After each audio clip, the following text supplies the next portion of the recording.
नमस्कार मित्रों। आइए, हमारी आपकी आज फिर मुलाकात हो गई। थोड़ा देर से हुई, उसके लिए क्षमा चाहता हूँ।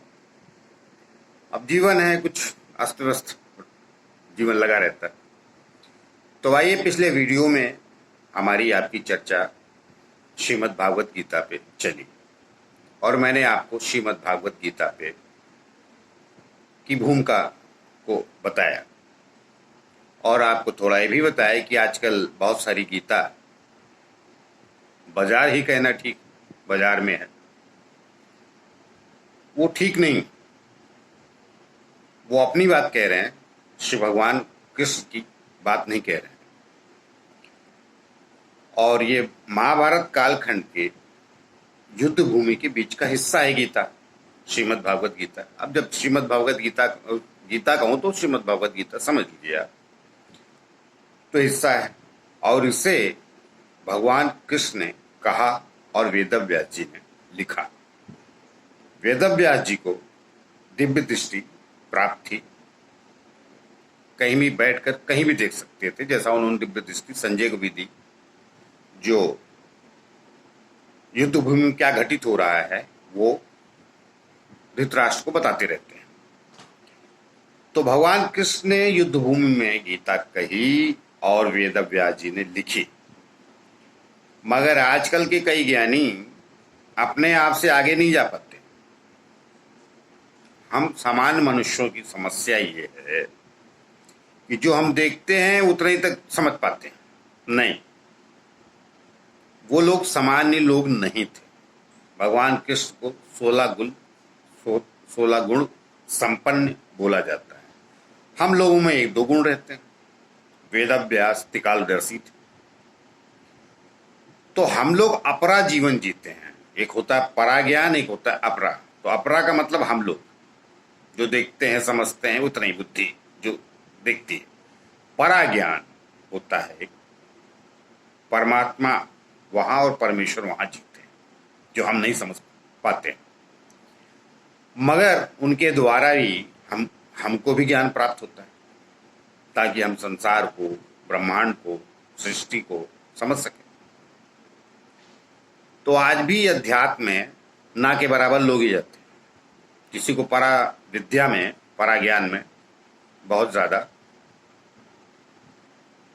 रुचि या इंटरेस्ट रहता नहीं। तो जो लोग कह रहे हैं गीता, वो भगवान कृष्ण की ही गीता है। अपनी टीका टिप्पणी उसमें ना ही करे तो अच्छा है, मगर लोग करते हैं। अज्ञानतावश तमाम लोग बंटवाते भी रहते हैं, क्योंकि जो फीता काट रहे हैं उनकी गीता का, या जो दूसरों को किताबें दे रहे हैं, वो भी नहीं पढ़ रहे हैं कि उन्होंने लिखा क्या है। न पहले न यथार्थ गीता पढ़ी है, और जो आजकल लोग यथार्थ गीता बता रहे हैं। पहले भगवान कृष्ण ने क्या यथार्थ नहीं कहा था जो अब लोग कह रहे हैं। एनीवे, आइए बात गीता पे करते हैं, श्रीमद् भागवत गीता जो भगवान कृष्ण ने कही। तो अर्जुन युद्ध भूमि में, सारी युद्ध भूमि सजी हुई है, अर्जुन का भी रथ है। तो भगवान कृष्ण को प्रार्थना करता है कि मेरा रथ युद्ध भूमि के मध्य में ले चलिए, ताकि मुझे जिन योद्धाओं से लड़ना है मैं उनको भली भांति देख सकूं। तो भगवान कृष्ण उसका रथ मध्य भूमि में ले आते हैं। वहां से वो नजदीक से योद्धाओं को देखता है। उन योद्धाओं में उसके पितामह, उसके गुरुजन, उसके चाचा, उसके ताऊ और उसके भतीजे, ये सब युद्ध भूमि में उसको खड़े दिखते हैं। तो सब उसके अपने रिश्तेदार हैं। तो अर्जुन को वहां पर शोक उत्पन्न हो जाता है, मोह उत्पन्न हो जाता है। ये तो हमारे अपने, इनको मार के मुझे क्या मिलने वाला है। तो भगवान कृष्ण कहता है कि हे केशव, ये तो सब हमारे हैं, हम एक छोटे से भूमि के टुकड़े के लिए इनको मारने पे तुले हुए हैं। इनको मार के मुझे क्या मिलने वाला है? और जो मिलेगा भी वो तो इनके रक्तों से विजय हमारी सनी हो। तो अर्जुन बहुत दुखी और उसका मन बहुत शोक संतप्त हो जाता है, जिसको कहते हैं डिप्रेशन में चला जाता है आजकल अंग्रेजी में। तो भगवान कृष्ण से वो कहता है ये सारी बातें। वो कहता है इनको मार दूंगा तो इनकी स्त्रियां विधवा हो जाएंगी, और जब स्त्रियां विधवा हो जाएंगी तो अवांछित संतानें संसार में जन्म लेंगी, नात रिश्तेदारों की। अवांछित का मतलब नाजायज, क्योंकि उनका कोई देखने सुनने वाला रखवाला नहीं रह जाएगा। और जब ऐसा होगा तो हमारे पितरों को पिंडदान करने वाला कोई नहीं होगा, उनको अर्घ देने वाला कोई नहीं होगा, उनको जल देने वाला नहीं होगा। तो उससे हमारे पितर लोग, हमारे पितृ भी नीचे गिर जाएंगे और समाज पूरी तरीके से पाप युक्त हो जाएगा। तो हम अपनी चाहत, अपनी इच्छा, अपने आप को श्रेष्ठ बनाने के लिए, अर्थात राजा बनने के लिए विजय चाहते हैं, मगर ये तो हमारे अपने,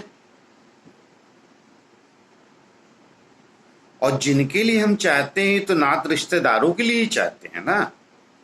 इनको हमें मार के क्या करेंगे हम इन सब चीजों का?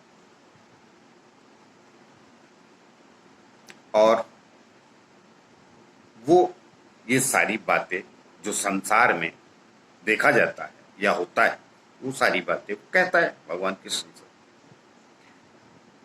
तो कहता है कि बाद में इन लोगों को मार के मैं क्या करूंगा इसी विजय को? तो मैं युद्ध नहीं करूंगा, भले ही ये मुझ निहत्थे को मार ही दे तो अच्छा है।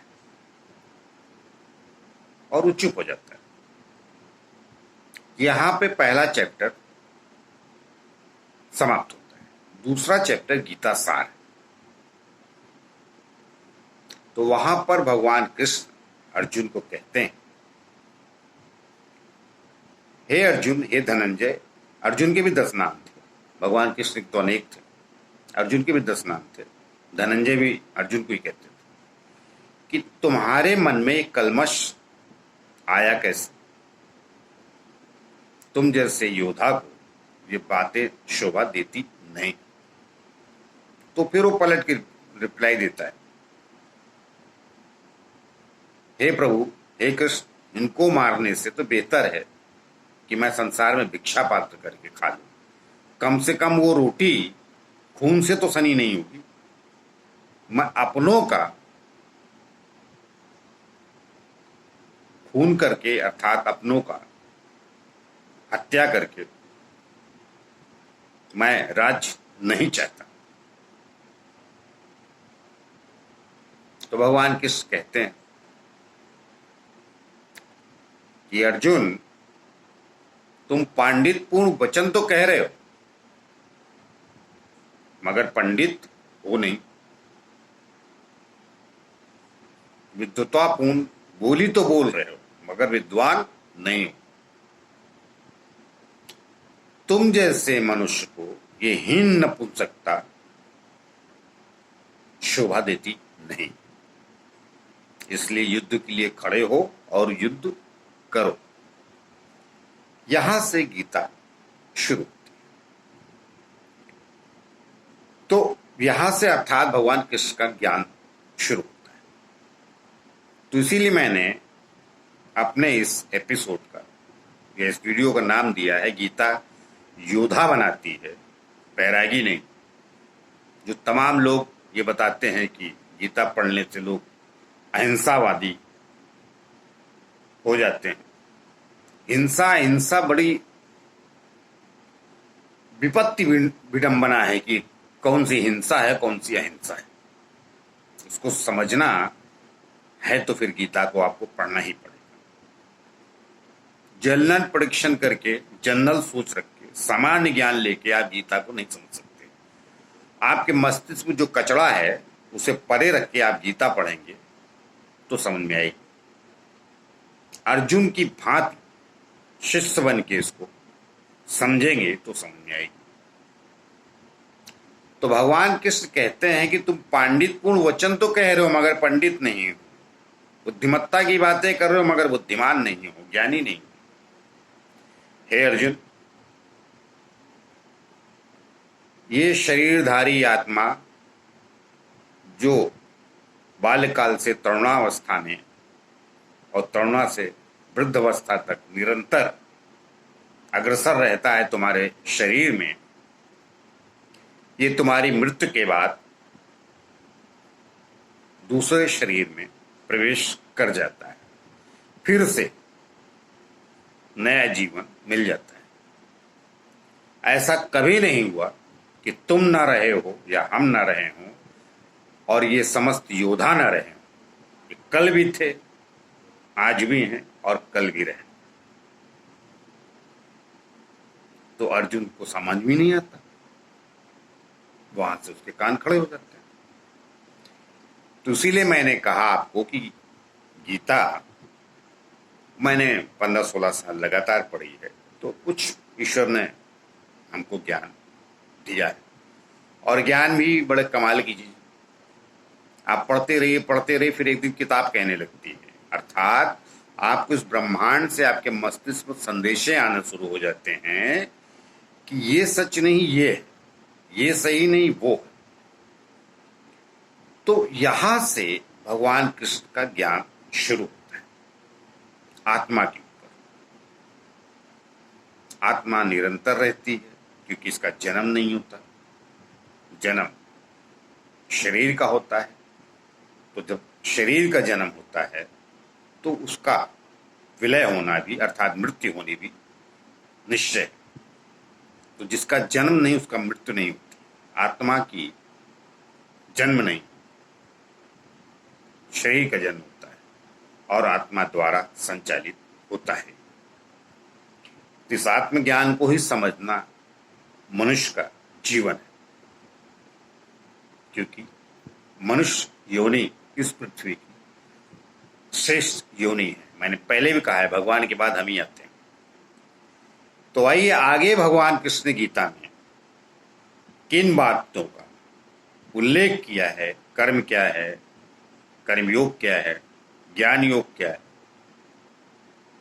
कर्म अकर्म विकर्म क्या है, इन सब पे चर्चा की। कर्म वो होता है जो करते हैं, अकर्म वो जो नहीं कर रहे हैं आप, विकर्म वो जो नहीं करना चाहिए। मगर मनुष्य मन से आसक्ति पाकर सब करता है और भगवान कृष्ण ने मन की ही ज्यादा चर्चा की। आगे मैं कहूंगा, एक लाइन कह के आज की बात यहाँ पे मैं समाप्त करता हूँ, फिर अगले वीडियो एपिसोड में मिलते हैं। भगवान कृष्ण ने अर्जुन को यही ज्ञान दिया है और भी दिए। मुख्यतः मन मनुष्य का सबसे अच्छा मित्र है और मन ही मनुष्य का सबसे अच्छा, सबसे बड़ा शत्रु है। अर्थात मनुष्य का मन सबसे अच्छा मित्र है और सबसे बड़ा शत्रु भी है मन। तो मन की स्थितियां को मानव समाज को इसलिए समझना चाहिए। और अवस्थाएं बहुत सारी हैं, वो गीता में नहीं है लेकिन अलग जगहों पे है। मानव, पुरुष, पुरुषोत्तम, मनुष्य, ये अलग अलग कैटेगरियां हैं पुकारने की।